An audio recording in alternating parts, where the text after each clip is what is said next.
Rekan-rekan semua, perkenalkan, nama saya Aidiva. Saya asisten akademik dari Dr. Anggono Raras. Materi pembelajaran ini sudah melalui koreksi tim autor. Jangan lupa subscribe, komen, dan bagikan. Selamat menyaksikan. Semoga bermanfaat.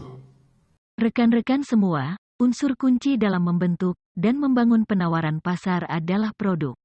Oleh karena itu, para pemimpin pasar umumnya akan menawarkan produk dan jasa yang superior, dengan merumuskan terlebih dahulu sebuah penawaran yang memiliki daya tarik untuk memenuhi kebutuhan atau keinginan pelanggan, dengan memperhatikan elemen seperti fitur dan kualitas produk, nilai, manfaat berdasarkan harga, serta layanan dan kualitas jasa yang menyertainya. Seorang pemasar harus menyadari bahwa sebuah produk bukan hanya sekedar kumpulan fitur berwujud yang sederhana, akan tetapi dibentuk oleh elemen penting yang akan menentukan apakah produk tersebut memiliki daya tarik untuk dapat ditawarkan ke pasar sasaran. Oleh sebab itu, maka sebenarnya banyak penawaran pasar yang terdiri dari kombinasi barang yang berwujud dan jasa, mulai dari barang-barang yang berwujud murni sampai jasa murni. Produk adalah segala sesuatu yang dapat ditawarkan ke pasar untuk diperhatikan, diakuisisi, gunakan, atau konsumsi, yang mungkin memuaskan keinginan atau kebutuhan. Berdasarkan definisi tersebut, maka produk mencakup lebih dari sekadar benda berwujud. Rekan-rekan semua, ruang lingkup entitas produk meliputi barang fisik, jasa, orang, tempat, pengalaman, event, properti, informasi, organisasi, dan gagasan, atau ide serta kombinasi dari apapun yang dapat ditawarkan ke pasar sasaran untuk memenuhi kebutuhan dan keinginan. Oleh karena itu, maka seorang pemasar memiliki peluang untuk merencanakan, menciptakan, dan mengembangkan sebuah produk yang bernilai dan mempunyai daya tarik yang dapat ditawarkan kepada pasar sasaran. Tantangan pengembangan produk, pengelolaan sebuah produk yang dilakukan oleh pemasar harus memperhatikan siklus hidup produk. Hal tersebut disebabkan karena dalam setiap tahapan hidup sebuah produk memiliki karakter yang akan menentukan strategi dan kegiatan pemasaran. Terdapat hal penting yang perlu diperhatikan pemasar dalam menyusun strategi produk dengan mempertimbangkan kondisi setiap tahapan siklus hidup produk. Siklus hidup produk atau PLC yang terbagi menjadi 4 tahapan. Rekan-rekan semua, setiap tahapan siklus hidup produk memberikan gambaran bagi seorang pemasar saat mengambil keputusan pemasarannya, harus memperhatikan beberapa kondisi sebagai berikut, yaitu A. Menentukan lama dari tingkat perubahan daur hidup produk. B. Mengidentifikasi tahap daur hidup produk yang ada sekarang, dan memilih strategi produk yang sesuai dengan tahap tersebut. C. Mengantisipasi ancaman-ancaman dan menemukan peluang-peluang untuk mengubah dan memperluas daur hidup produk, misalnya pada saat tahap awal atau tahap perkenalan, kondisi persaingan yang boleh dikatakan belum terjadi, maka seorang pemasar akan berusaha memperkenalkan produknya ke pasar sasaran, sehingga pasar sasaran benar-benar yakin dengan produk yang pemasar tawarkan. Kondisi ini akan berbeda apabila sudah memasuki tahapan pertumbuhan, tahapan dewasa, dan tahapan penurunan. Pesaing sudah muncul dengan menawarkan produk dengan manfaat dan fungsi yang sama. Pada tahapan ini, seorang pemasar harus mulai mempertimbangkan pengembangan sebuah produk dengan pilihan memperbaiki produk yang sudah ada atau menciptakan produk yang baru. Rekan-rekan semua, pemasar dalam menetapkan keputusan pengembangan produk, baik pilihannya memperbaiki atau menciptakan produk baru, berkaitan dengan bagaimana seorang pemasar merencanakan penawaran pasar kembali, yang harus memperhatikan nilai dari setiap tingkatan produk, yang berdampak terhadap pembentukan hierarki pelanggan. Penciptaan nilai sebuah produk bagi pelanggannya ditentukan oleh 5 tingkatan produk, yang menunjukkan seberapa besar nilai atau manfaat yang dapat ditawarkan kepada pasar sasaran. Seberapa besar peluang produk tersebut dapat dikembangkan, sehingga berpotensi memberikan profit, memberikan peluang pengembangan segmen baru, serta meningkatkan pangsa pasar produk. Berdasarkan uraian tersebut, maka dapat dikatakan bahwa tantangan seorang pemasar dalam mengembangkan sebuah produk terkait dengan bagaimana tahapan kehidupan sebuah produk menjadi landasan penting dalam pengambilan keputusan, memperbaiki atau membuat produk baru untuk tetap dapat melayani kebutuhan dan keinginan pasar sasaran. Rekan-rekan semua, tantangan lain dalam mengembangkan produk adalah bagaimana seorang pemasar mampu memberikan nilai tambah dari setiap tingkatan produk yang akan menentukan sejauh mana bentuk, fitur, kualitas, kesesuaian, dan daya tahan, serta desain sebuah produk. Mampu membedakan produk yang dihasilkan berbeda dan memiliki keunggulan dibandingkan dengan produk pesaing, namun tetap mampu memberikan kepuasan kepada pasar sasaran atau pelanggan saat mereka menggunakan atau mengonsumsi produk yang kita tawarkan. Kondisi lingkungan pemasaran yang terus dinamis berubah, memberikan sebuah tantangan pada saat mereka mengambil keputusan mengembangkan produk baru. Terdapat 3 tantangan pengembangan produk baru, yaitu keharusan inovasi. Dinamika pasar menuntut inovasi yang berkelanjutan menjadi sebuah keharusan. Perusahaan atau pemasar yang tidak melakukan pengembangan produk akan ditinggalkan oleh pelanggannya. Perubahan selera konsumen, siklus hidup produk yang semakin pendek, peningkatan persaingan dan perkembangan teknologi yang semakin cepat menjadi faktor pendorong yang mengharuskan perusahaan terus-menerus melakukan inovasi. Contoh, Google setiap hari meningkatkan perangkat lunaknya, menyesuaikan kebutuhan dan selera pasar. Rekan-rekan semua, inovasi sebagai suatu keharusan bagi perusahaan dengan tujuan meningkatkan kemampuan melayani pasar sasaran dan memenangkan persaingan harus dilandasi oleh karakteristik dari sebuah inovasi itu sendiri, yaitu A. Tingkat keunggulan produk. Hasil inovasi harus superior dibandingkan produk yang sudah ada. B. Tingkat kesesuaian antara produk inovasi dengan nilai pelanggan. C. Tingkat kompleksitas produk. Hasil inovasi tidak mudah ditiru. D. Tingkat kemampuan produk. Hasil inovasi dapat diuji coba secara terbatas. E. Tingkat manfaat produk. Hasil inovasi yang mendorong ketertarikan dan keingintahuan pasar sasaran. Produk baru yang sukses. Era disrupsi teknologi saat ini, 98% produk baru yang akan berhasil atau sukses ditawarkan kepada pasar sasaran apabila produk baru tersebut memiliki keunikan dan keunggulan. Selain itu, produk baru yang berhasil ditawarkan kepada pasar sasaran apabila konsep tersebut sesuai dengan target pasar, memiliki persyaratan dalam aspek teknologi, serta memiliki perspektif pengembangan produk secara global. Rekan-rekan semua, inovasi sebagai suatu keharusan bagi perusahaan dengan tujuan meningkatkan kemampuan melayani pasar sasaran dan memenangkan persaingan harus dilandasi oleh karakteristik dari sebuah inovasi itu sendiri, yaitu A. Tingkat keunggulan produk. Hasil inovasi harus superior dibandingkan produk yang sudah ada. B. Tingkat kesesuaian antara produk inovasi dengan nilai pelanggan. C. Tingkat kompleksitas produk. Hasil inovasi tidak mudah ditiru. D. Tingkat kemampuan produk. Hasil inovasi dapat diuji coba secara terbatas. E. Tingkat manfaat produk. Hasil inovasi yang mendorong ketertarikan dan keingintahuan pasar sasaran. Produk baru yang sukses. Era disrupsi teknologi saat ini, 98% produk baru yang akan berhasil atau sukses ditawarkan kepada pasar sasaran apabila produk baru tersebut memiliki keunikan dan keunggulan.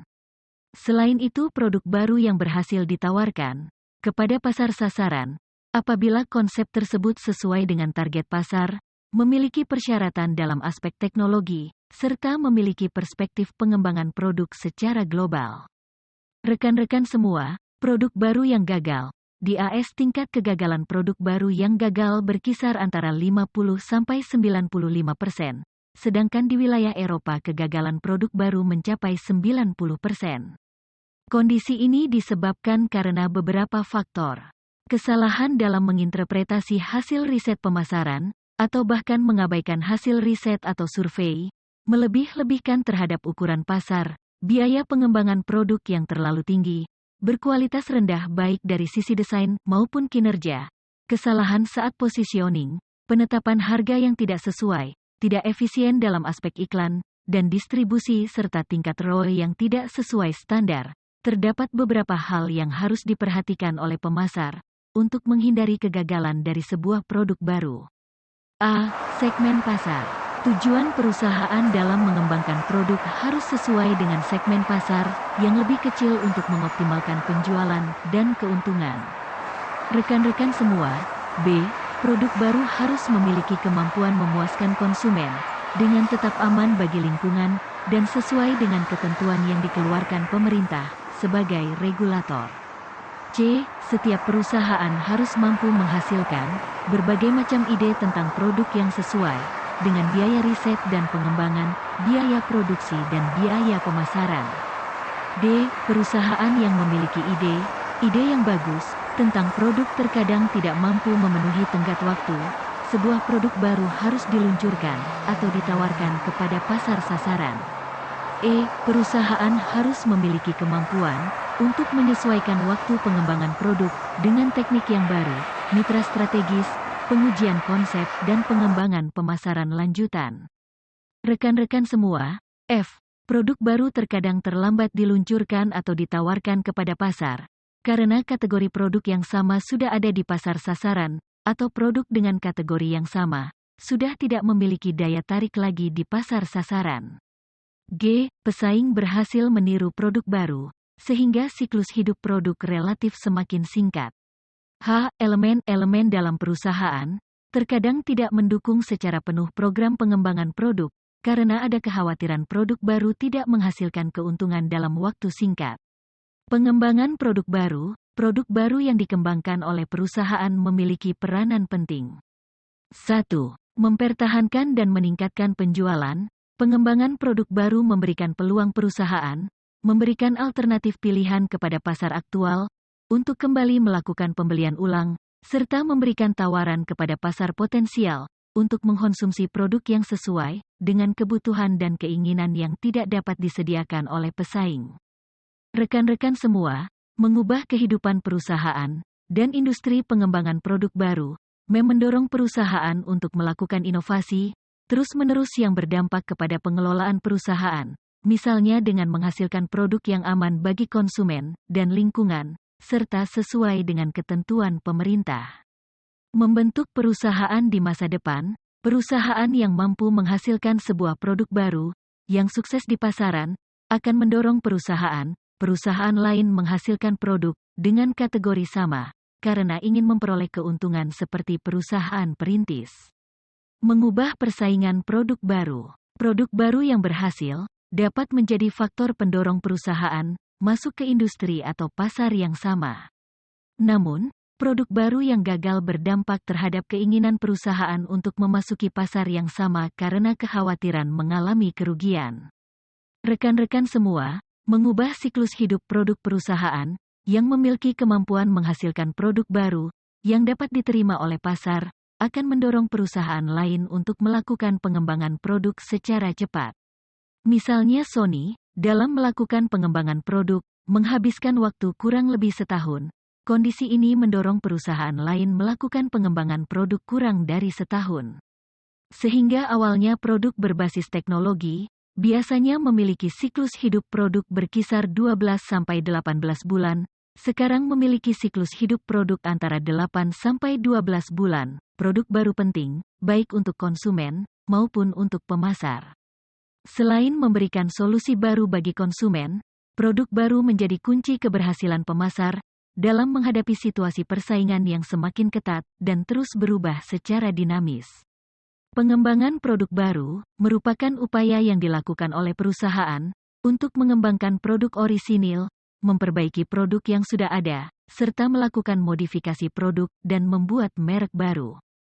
Rekan-rekan semua, berdasarkan pemahaman dari beberapa definisi yang ada, secara konseptual pengembangan produk baru dapat dikatakan sebagai upaya penambahan fitur, atribut, fungsi, kekuatan, dan kemudahan dalam penggunaan produk yang bertujuan untuk memberikan alternatif pilihan, memenuhi kebutuhan dan keinginan konsumen, serta bertujuan untuk mengantisipasi semua perubahan yang terjadi dalam lingkungan pemasaran. Upaya perusahaan menambahkan, meningkatkan, serta menyempurnakan fungsi dan manfaat produk dapat dilakukan dengan cara 1.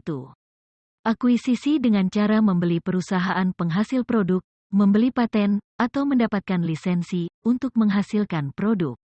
Contoh, Unilever produsen barang konsumsi mengakuisisi produsen kecap Bango, sehingga produk tersebut saat ini termasuk dalam lini produk baru, pengembangan produk baru, dengan cara pengembangan produk orisinil, perbaikan produk, modifikasi produk, dan mengembangkan merek baru. Contoh, Honda Motor mengembangkan produk skuter matic, dengan kategori produk motor untuk keperluan petualangan seperti ADV 150 dan New PCX. Rekan-rekan semua, pilihan perusahaan dalam mengambil keputusan, melakukan pengembangan, memiliki keuntungan dan kerugian. A. Biaya yang dikeluarkan untuk pengembangan produk baru. Pengembangan produk baru akan berhadapan dengan ketidakpastian, karena proses pengembangan produk baru tidak bisa menggunakan investasi keuangan yang biasa. Akan tetapi memerlukan perhitungan yang cukup rumit dan mahal, dengan harapan upaya pengembangan produk baru dapat segera memberikan keuntungan kepada perusahaan dalam jangka panjang. Dapat dijelaskan biaya pengembangan produk baru yang dimulai dari pengumpulan 64 ide produk baru sampai dihasilkan produk kurang lebih 2 produk baru, membutuhkan biaya mencapai lebih dari $3 juta. Adapun pilihan pemasar dalam mengembangkan produk dengan cara akuisisi pun membutuhkan biaya yang cukup besar. Pengembangan produk baru harus memperhatikan kriteria penting. 1. Produk baru dapat ditawarkan ke pasar sasaran, minimal 5 tahun. 2. Produk baru harus memiliki nilai potensi pasar, sekurang-kurangnya $50 juta, dengan pertumbuhan rata-rata minimal 16%.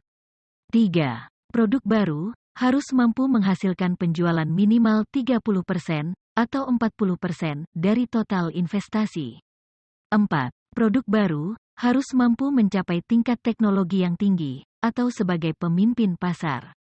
Rekan-rekan semua, oleh karena itu, pengelolaan pengembangan produk baru memerlukan manajer senior yang sangat memahami bisnis utama perusahaan, memahami kategori produk dan kriteria produk yang lebih spesifik. Kondisi lingkungan pemasaran yang sangat cepat berubah, menyadarkan perusahaan tentang pentingnya produk baru untuk menunjang tumbuh kembang perusahaan. Contoh, Apple saat ini telah menyelesaikan pengembangan produk iPhone dan iPad selama 10 tahun terakhir, dengan kontribusi mencapai lebih dari 62% dari total pendapatan global, dan penjualan mencapai 77%. Inovasi produk saat ini beresiko dan mahal, karena dari satu produk yang dikembangkan oleh perusahaan dapat mengalami kegagalan mencapai 60%. Selain itu 2-3 konsep produk baru tidak pernah diluncurkan atau ditawarkan. Hal ini seringkali disebabkan oleh ketidakmampuan perusahaan memanfaatkan informasi pasar, kesalahan dalam mengukur ukuran pasar, serta ketidaktepatan perusahaan dalam menempatkan produk sesuai dengan segmen dan target pasar, serta tidak adanya dukungan manajemen secara utuh, baik dari fungsi pemasaran sendiri maupun fungsi perusahaan yang lain. Perusahaan harus memahami konsumen, pasar dan pesaing, serta proses distribusi nilai yang superior kepada pelanggan. Hal tersebut menjadi kunci awal keberhasilan perusahaan untuk menciptakan dan mengembangkan produk baru. Oleh karena itu, strategi perusahaan dalam mengembangkan produk dapat menerapkan matrik peluang pasar dan produk. Rekan-rekan semua, dapat dipertimbangkan strategi pengembangan produk baru dengan mempertimbangkan kondisi pasar dan produk.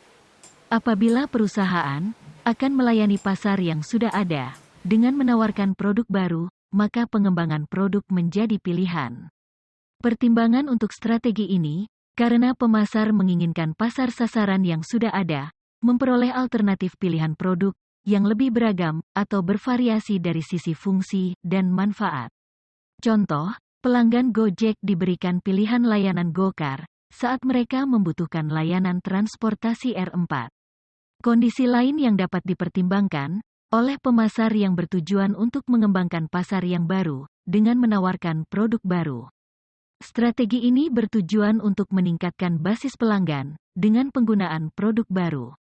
Contoh, pelanggan yang menggunakan aplikasi Gojek disediakan layanan produk baru, hasil pengembangan produk atau layanan yang sudah ada. 1. Untuk keperluan sehari-hari produk baru yang ditawarkan. GoMessage, GoClean, GoFitness. 2. Untuk pesan makanan dan belanja, produk baru yang ditawarkan. GoFood, GoShop, GoMart, GoMed, GoMall. Rekan-rekan semua. 3. Untuk layanan berita dan hiburan. GoTix, GoPlay, GoGames, GoNews. 4. Untuk layanan pembayaran, GoPulsa, GoPoints, GoNearby, GoBills, GoGive, GoSure, dan 5. Layanan bepergian dan pengiriman, GoCar, GoBluebird, GoSend, dan GoBox. Pengembangan sebuah produk baru, baik upaya pengembangan produk orisinil, perbaikan produk, modifikasi dan menciptakan merek baru, merupakan alternatif pilihan keputusan pemasaran yang harus diambil seorang pemasar. Untuk meningkatkan layanan dan kepuasan pelanggan, serta untuk menunjang tumbuh kembang perusahaan, di tengah situasi persaingan yang semakin ketat dan terus berubah, pemasar dapat memilih beberapa tipe pengembangan produk yang disesuaikan dengan pelanggan sasaran, pesaing serta kemampuan mereka menghasilkan atau mengembangkan produk yang memiliki daya tarik baik segi harga, kualitas serta jasa pendukung, dengan harapan mendapatkan keuntungan secara jangka panjang dan mampu memenangkan persaingan. Rekan-rekan semua, tipe produk baru. 1. Produk baru dapat disebut sebagai inovasi yang terhenti. Produk ini akan menciptakan suatu pasar yang baru secara keseluruhan. Contoh, telepon, televisi, komputer dan mesin faksimili. 2. Lini produk baru. Produk-produk ini belum pernah ditawarkan oleh perusahaan sebelumnya, disediakan untuk memasuki pasar yang sudah terbentuk. Contoh, Yamaha X-Ride 3. Tambahan dari lini produk yang telah ada. Kategori ini meliputi produk baru, yang merupakan tambahan dari lini produk yang sudah ada sebelumnya. Contoh, Yamaha NMAX, X-Max, T-Max. 4. Peningkatan atau perbaikan produk yang telah ada. Produk baru dan yang dapat berubah secara signifikan. Contoh, All New Toyota Rush. 5. Memposisikan kembali produk-produk. Contoh, Nokia 8100. Nokia Banana. 6. Produk dengan harga yang lebih murah. Kategori produk ini mengacu pada produk-produk yang memiliki kinerja serupa dengan merek yang bersaing dengan harga yang lebih rendah. Contoh, Samsung J Pro 3. Semoga bermanfaat.